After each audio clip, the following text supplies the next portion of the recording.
Pony Creek, prologue. Le soleil chauffait la ville de Sarajevo en ce mois de juin. La foule de badauds, en tenue d'été, s'était massée nombreuse pour tenter d'apercevoir l'illustre hôte de la ville, l'archiduc François Ferdinand, l'héritier de la double couronne d'Autriche-Hongrie, ainsi que son épouse. Après tout, ce n'était pas tous les jours que la noblesse austro-hongroise quittait Vienne pour se rendre aussi loin au sud, dans les Balkans, presque à la frontière de l'Empire. Et puis la foule était curieuse de voir le futur empereur, qui, disait-on, serait prêt à donner plus d'importance au peuple serbe, une fois assis sur le trône de la double monarchie. Les curieux n'avaient pas été déçus. L'archiduc était apparu dans un magnifique uniforme militaire, bleu, et son épouse portait un chapeau à plumes mauves qui ferait des envieuses pendant longtemps dans les cercles de la bonne société bosniaque. Mais une surprise de taille attendait la foule venue voir François Ferdinand, trottant aux côtés de la voiture impériale. Les habitants de Sarajevo et ceux qui avaient fait le déplacement purent découvrir une jument de grande taille, d'une couleur blanche comme la neige, aux puissantes ailes repliées sur le flanc et dotée d'une corne sur le front. Chez les badauds, on murmura, on détailla, et on se pinça. Est-ce que c'était une illusion collective? Qu'il y ait deux chevaux dans l'escorte de l'archiduc, pourquoi pas? Mais enfin, un animal aussi étrange, avec des ailes et une corne, et une crinière multicolore, qui semblait danser dans les airs alors qu'il n'y avait pas de vent, comme si elle était faite de gaz. Soit les yeux de tous les spectateurs leur jouaient un mauvais tour à tous en même temps, soit les garçons de café de la ville avaient eu la main lourde sur la bière ce matin. Quelques rumeurs traversèrent la foule, se déformant et s'amplifiant au fur et à mesure qu'elles passaient d'une personne à l'autre. On disait que c'était un cadeau exceptionnel offert par la ville à l'archiduc, ou au contraire que c'était François Ferdinand lui-même qui venait apporter cet extraordinaire présent au maire de Sarajevo en guise de récompense pour sa fidélité à la monarchie dominienne. L'animal était hors du commun, mais après tout, on était au XXe siècle. La science faisait des pas de géant chaque jour. Peut-être était-ce une nouvelle espèce de cheval que l'on venait de découvrir à peine. Quelques spectateurs, les plus proches du convoi impérial, affirmèrent avoir entendu la jument s'adresser en allemand au couple archiducal. On rit franchement, c'était sûrement une gigantesque plaisanterie. On avait maquillé cette jument pour en faire une licorne ailée, et un ingénieux système devait donner l'illusion qu'elle parlait. Tout ça dans le but de jouer un tour à la foule.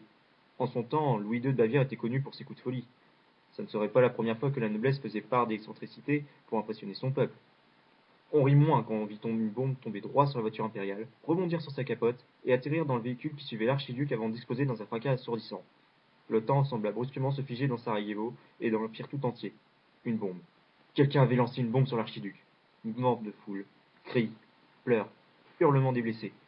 Pourtant, une fois la fumée dissipée, on s'aperçut que l'héritier austro-hongrois était sauf et le convoi reprit sa route.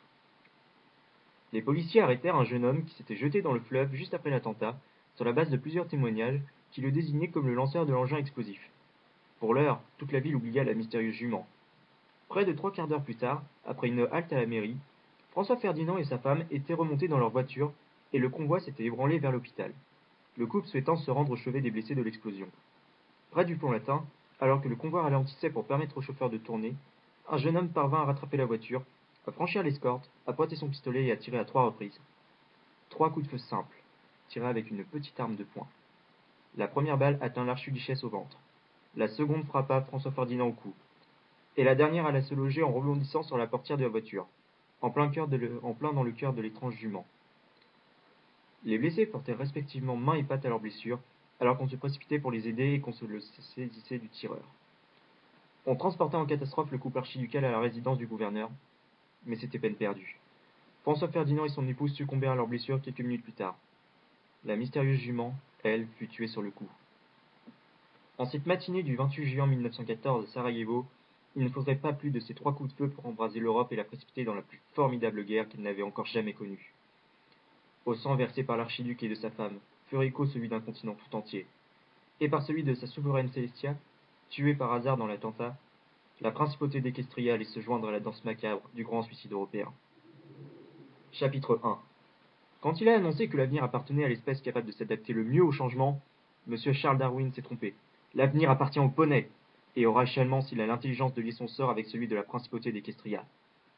Introduction de l'exposé du zoologiste allemand Richard Semon, Équestria, patrie des animaux intelligents, donné le 3 mai 1914 au château de Berlin, devant l'empereur Guillaume II et ses conseillers.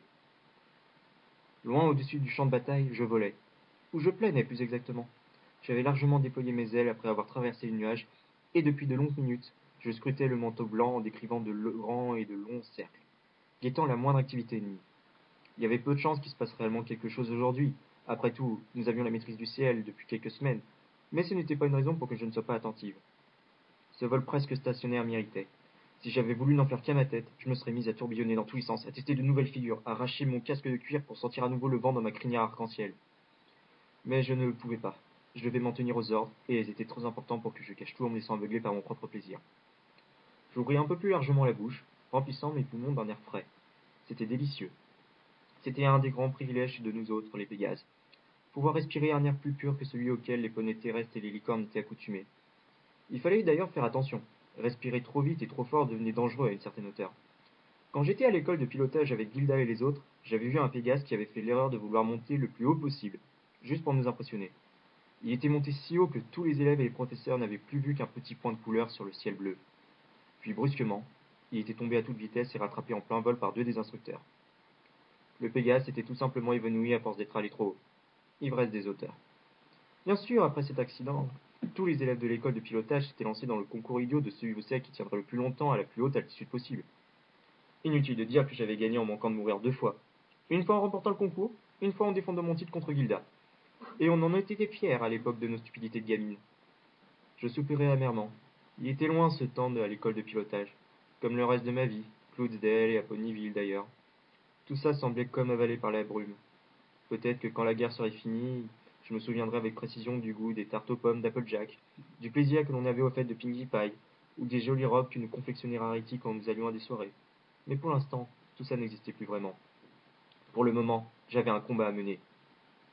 Un bruit, semblable à un bourdonnement d'abeilles, m'arracha mes pensées nostalgiques. Je pointai la tête dans la direction du bruit et je vis un avion britannique, si j'en jugeais par sa cocarde. Il surgit d'une trouée de nuages bien en dessous de moi, volant assez rapidement. J'étais à peu près sûr qu'il ne resterait pas longtemps. À en juger par son allure et sa quasi-absence d'armement, ce n'était qu'un avion de reconnaissance. Les Anglais devaient lui avoir ordonné de survoler nos lignes pour prendre des clichés et les rapporter au quartier général. J'en étais navré pour lui, mais je ne pouvais pas le laisser faire ça. Je plongeai jusqu'à un nuage en contrebas, passant la tête à travers la masse gazeuse pour estimer la position de mon ennemi. Il maintenait son cap sans dévier. J'étais prêt à parier qu'il ne resterait pas en l'air plus d'une minute de plus nécessaire à sa mission. Il allait voler droit jusqu'au-dessus de son objectif, plonger, prendre ses photos et revenir le plus vite possible sur son aérodrome. Il fallait que je frappe maintenant. Patte en avant, je m'élançai si brusquement que je me surpris moi-même. Je sentis l'air fouetter mon corps et faire battre ma queue. J'adorais toujours autant voler vite. Je vis alors l'avion anglais se rapprocher de moi, se rapprocher très près de moi. Emporté par mon élan, je pointai mes sabots droits sur ses gouvernes de queue, je serrai les dents, fermai les yeux d'instinct et attendis le choc. Renforcés par leur protection en métal, mes sabots déchirèrent purement et simplement les gouvernes arrière de l'avion anglais, dans un fracas de tonnerre. J'entendis un coup de feu, et je vis passer non loin de moi. Le pilote avait réussi à sortir son arme de poing et à me tirer dessus alors que je l'attaquais dans le dos. Il était plutôt bon, mais moins que moi. Je repris de la distance et avec elle de la vitesse. J'amorçai une courbe et je me cabrai pour revenir frapper mon ventre, là il ne pourrait pas m'atteindre.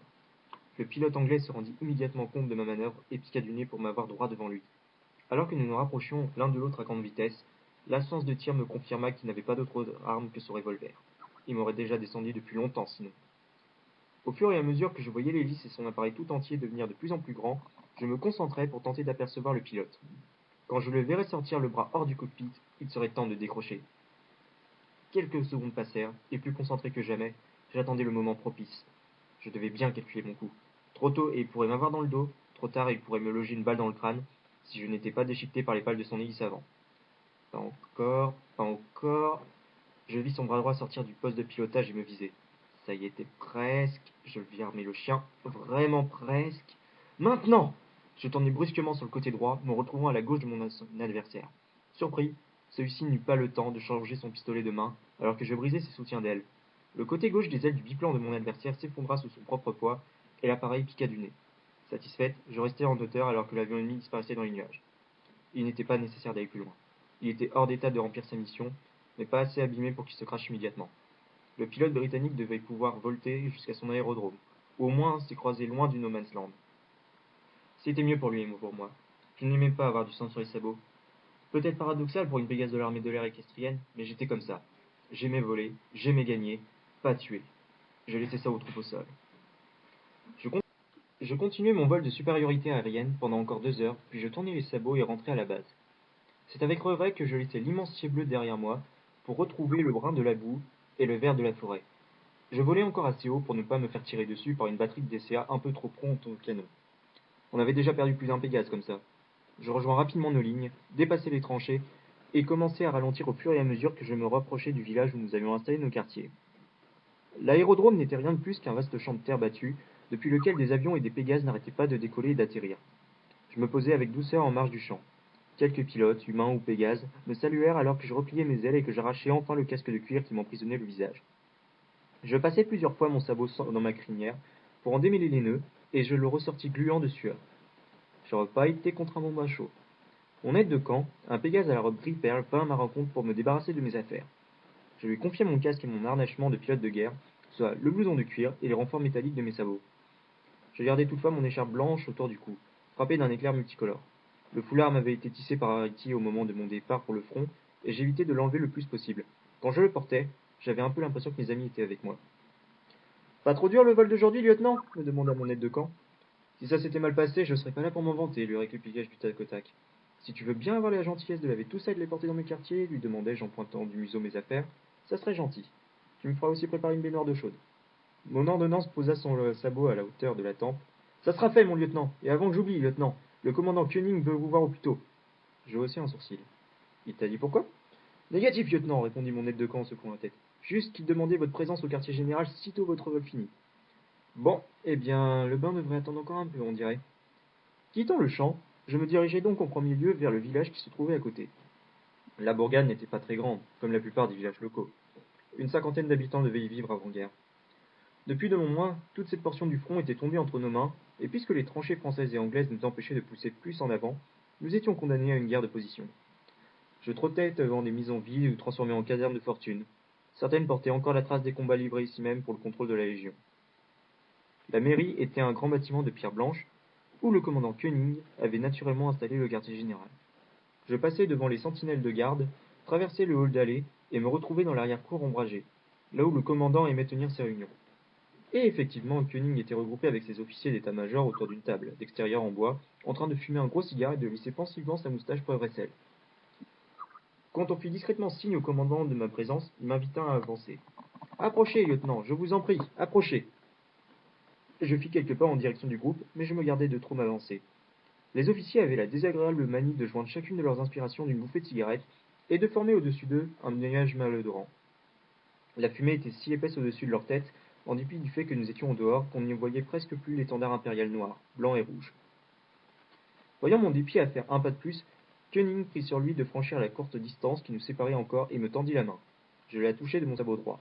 Le commandant sourit. Je suis content que vous soyez revenu entière de cette mission. Ce n'était qu'un vol de routine, rétorquai-je en haussant les épaules. Il n'empêche, maintint mon officier supérieur. Wilfried cria-t-il à l'attention d'un des hommes qui se détacha du groupe pour venir nous rejoindre. Le nouveau venu était la parfaite caricature de l'officier prussien. Grand, mince et effilé avec monocle, fume-cigarette dorée et une moustache démesurément longue. Wilfried, lança Koenig avec un sourire qui s'élargissait au fur et à mesure qu'il parlait. Je voulais te présenter le lieutenant Rainbow Dash. Ainsi je vous rencontre enfin, siffla le Prussien d'une voix qui me sembla étonnamment aiguë. Rainbow Dash, la meilleure pilote de toute Equestria. Vous savez qu'on parle de vos exploits dans tous les salons de Berlin. À ce qu'on dit, Sa Majesté l'Empereur Guillaume lui-même aurait tenu un pari avec un de ses cousins sur qui de vous, du capitaine Richthofen, est le plus grand as de l'armée impériale. Sauf votre respect, colonel, lui répondis-je en déchiffrant son grade, je ne suis pas techniquement dans l'armée impériale. Le corps expéditionnaire à Équestrien. Nous nous comprenons, me coupa l'officier. Je ne vais pas vous retenir plus longtemps, lieutenant. J'imagine que vous avez beaucoup à faire. Cela dit, je dois rester encore quelque temps sur cette zone du front. J'espère donc que nous serons encore amenés à nous revoir. Ne sachant pas quoi répondre, je me contentai d'un hochement de tête, alors que le colonel prussien battait en retraite vers le groupe d'officiers, me laissant seul avec le commandant Koenig. Vous vouliez me voir en particulier, monsieur? Je voulais simplement vous introduire en personne auprès du colonel von Haesch, me répondit-il en assumant son cigare. Alors c'était tout. Il m'avait privé du plaisir immédiat d'un bon bain chaud et de me décrasser un peu les ailes, juste pour me montrer à son ami. Décidément, plus je fréquentais les militaires, moins je les appréciais. Permission de me retirer, mon commandant? Accordé, lâcha Koenig. Vous pouvez rentrer vous reposer, lieutenant. Rompez. J'acquiesçai, tournai les sabots, traversai le hall à vive allure et déployant mes ailes, décollai au-dessus du village en quelques secondes. Si aller de l'aérodrome au QG m'avait dégourdi les pattes, il était hors de question que je marche jusqu'à nos quartiers, assez éloignés du reste du secteur.